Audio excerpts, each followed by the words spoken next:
right, so I am here with Daniela Martí, and I'm so excited to talk to you and just like talk about design and my course and how it's been for you. So, yeah, if you want to start by sharing a little bit about who you are, where you're located, and how you got into design.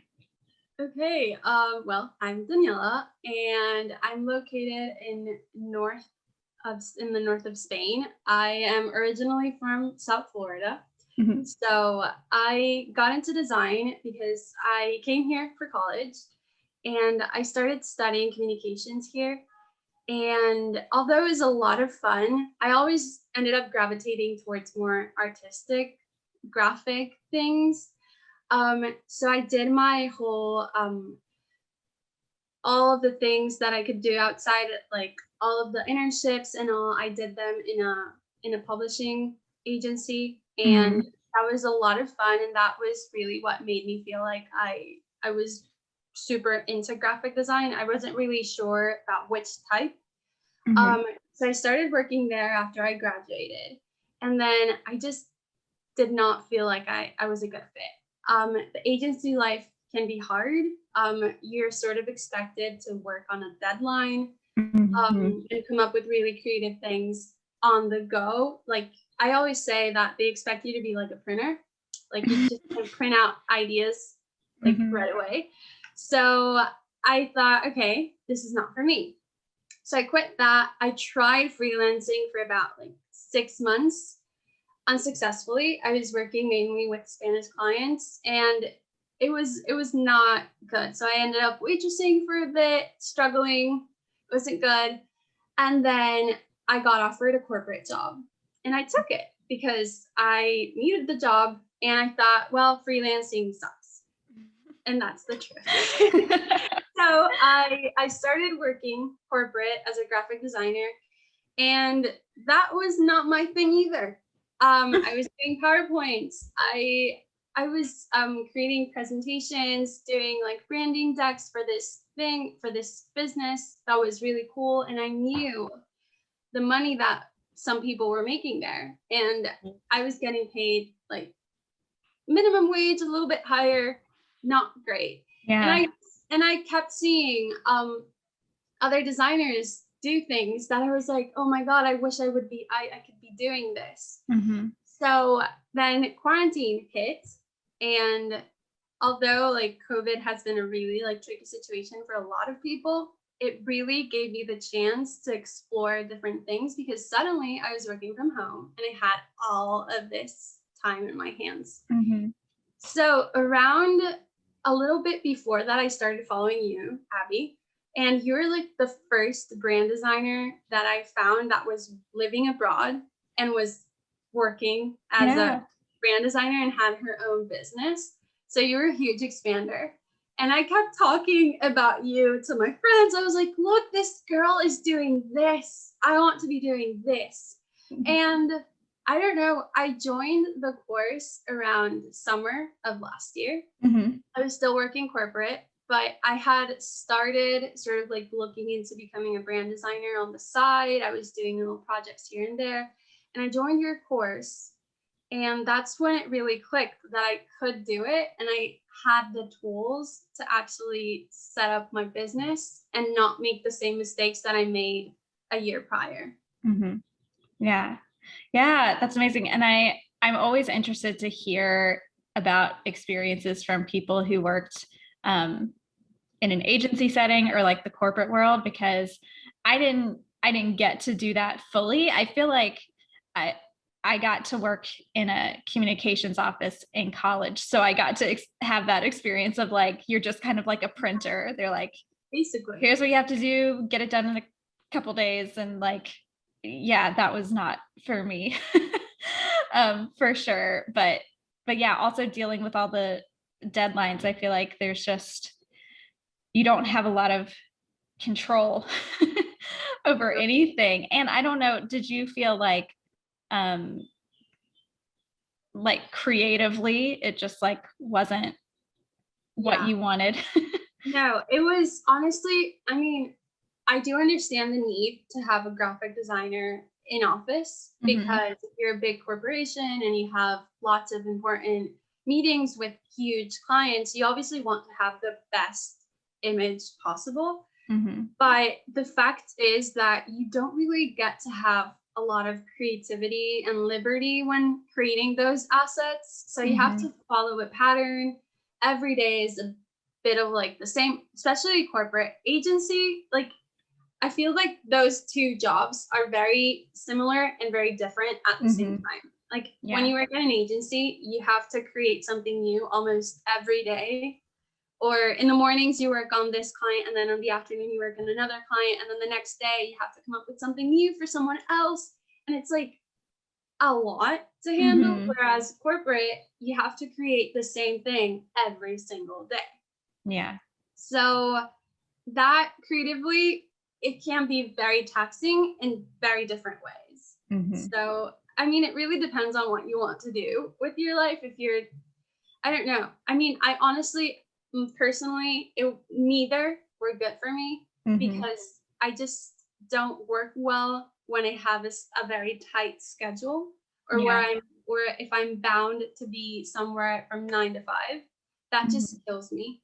Yeah. And it always has. I skipped school a lot when I was in school. I'm not the type of person that learns things or enjoys things when they're very structured. So I'm the same. I get it. Yeah. Yeah. And so, I mean, whenever you transitioned from like your corporate job to freelancing, what were things that you struggled with? Because I feel like, even at least from people that I've talked to, even if you have agency experience or corporate experience, freelancing is totally different. So yeah, I'm interested to hear what were the things that you felt like that experience didn't prepare you for. Well, the getting clients part is a huge one. Also the structure and deadline part. I mean, when you work for yourself, you really have to have a lot of control of the time that you need, even if you're not going to be like, oh, I'm going to work on this from 9 to 5. You could work from 11 to 2, and then work from 4 to 8. Like, you can do it however you want, but you need to be very mindful of your time. And also when you should be sending things, like create an outline of how your processes should be, so that you, one, make your clients happy, 2, you don't overwork yourself, which is a thing that I did a lot in the beginning. I would be working more than I worked before, but I enjoyed it so much that it didn't really feel like I was working that much until my family was like, wait, you're working a lot more. And, but I guess that's just everyone's like experience at first. So having an outline is very important, and also the figuring out how to get clients, showing up on social media. That part was difficult at the beginning, and I think it still is. I'm still a very new business, but it gets better. Yeah. And I'm just curious, what was it like whenever you were in your corporate job or in the agency job? Because I feel like when you're freelancing, you're working with the client, and it's just you working with the client. And I assume in those other jobs, like, you have other people who are involved in the project. So was that difficult for you to all of a sudden everything is your responsibility, and like there's no one else to help? No, and there's also no one else to blame things on. So honestly, I've been really lucky with the clients that I've worked with. They've been very aligned, and we've been a really good fit. I haven't really had like bad clients or really bad experiences. It was hard at the beginning, just showing up by myself and being like, hello, this is the service that I provide, and it's just me, and I'm going to be doing all of these things. And I think that you also grow into the whole, like, putting on all of those hats that you have to cover. But I mean, it's okay. I guess that if you're really like an individual person, like I consider myself that I'm not really into, I love teamwork and I think that Mhm. it's very important, but I really like me, like being by myself, doing projects independently because I remember like just getting saturated out of like all of these people's opinions and my Mhm. own opinion would get like diluted in the middle. Yeah. So I guess that when you're like that, this is the type of work that you should be doing like by Mhm. yourself. So Yeah. it really depends on your personality, I guess. Mhm. Yeah.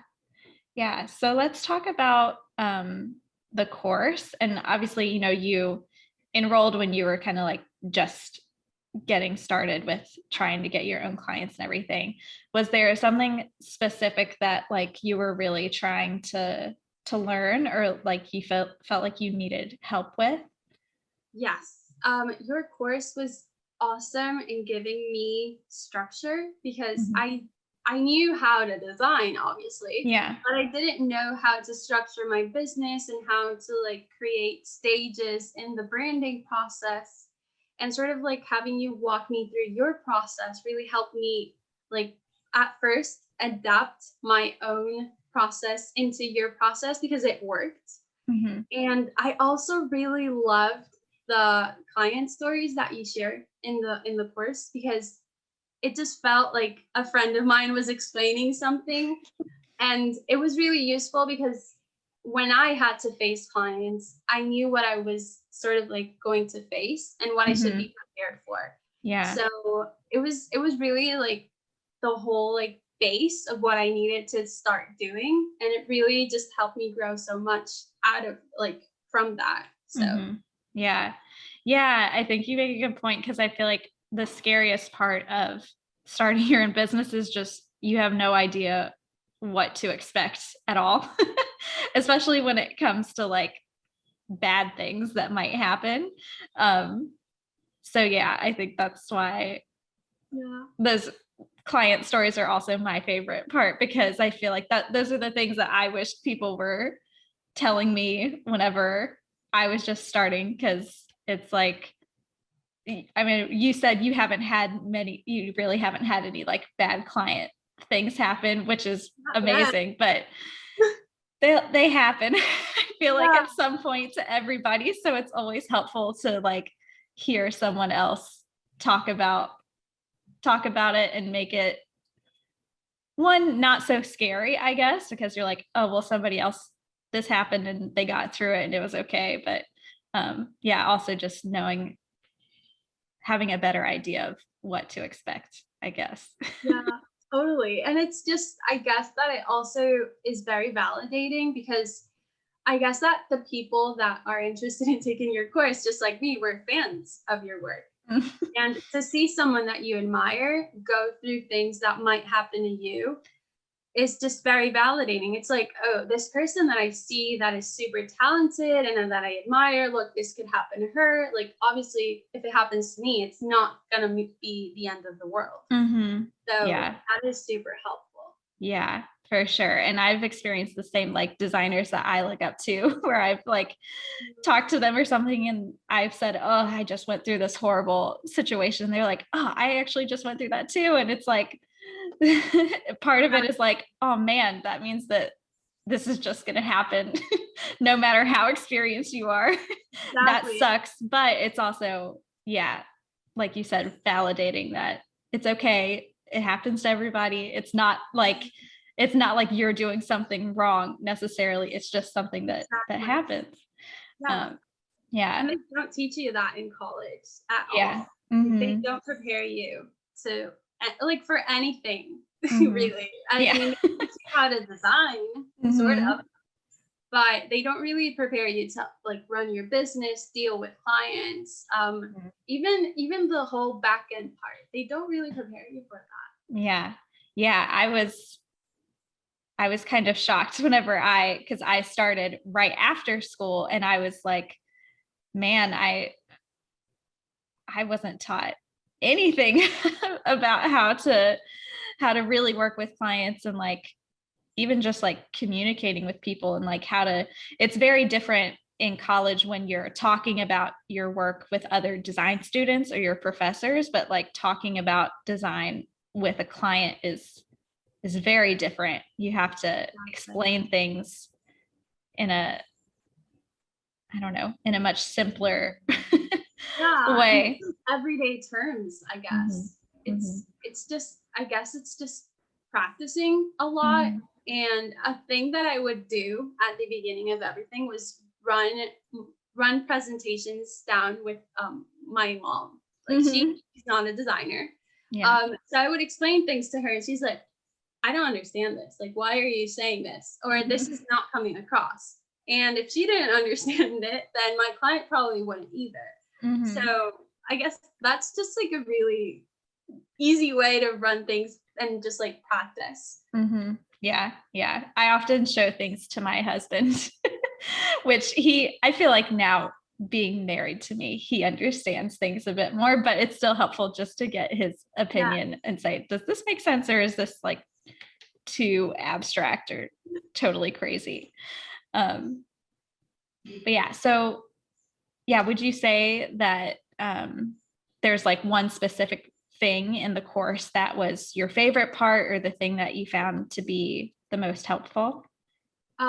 Honestly, like the whole how you explain your process and how you walk us down how it works really just helped me set up my own process, and that was like the best part for me as like a new business.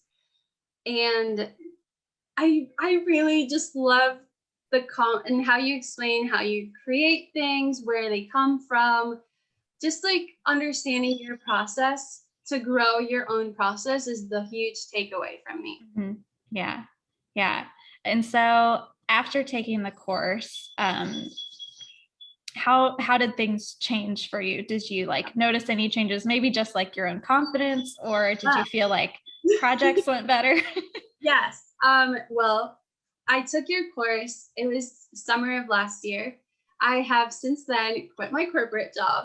I am doing this full time. And it really gave me the confidence to be like, look, this is a thing that I can do. And I've been doing it. I quit in November. I didn't really start. I did start with clients right away in November, and because I had been doing it on the side for about 2-3 months, and the course just really gave me the confidence to do it and be like, look, I have this foundation. I can grow from this. I can build it, and just seeing that you could do it and seeing other designers in the community do it as well just really helped me be like, okay, this is possible for me. I can do it. I'm not lost like I was 2 years ago when I first tried to freelance. And yeah, it was really pivotal for me. Yeah. And I feel like, cause like you said earlier, I mean, just figuring out how to get clients is such a difficult thing in the beginning. And so I feel like, you know, having to figure out your process, because that can also take a long time. It took me a long time to figure out how should I present stuff, like what should be each stage.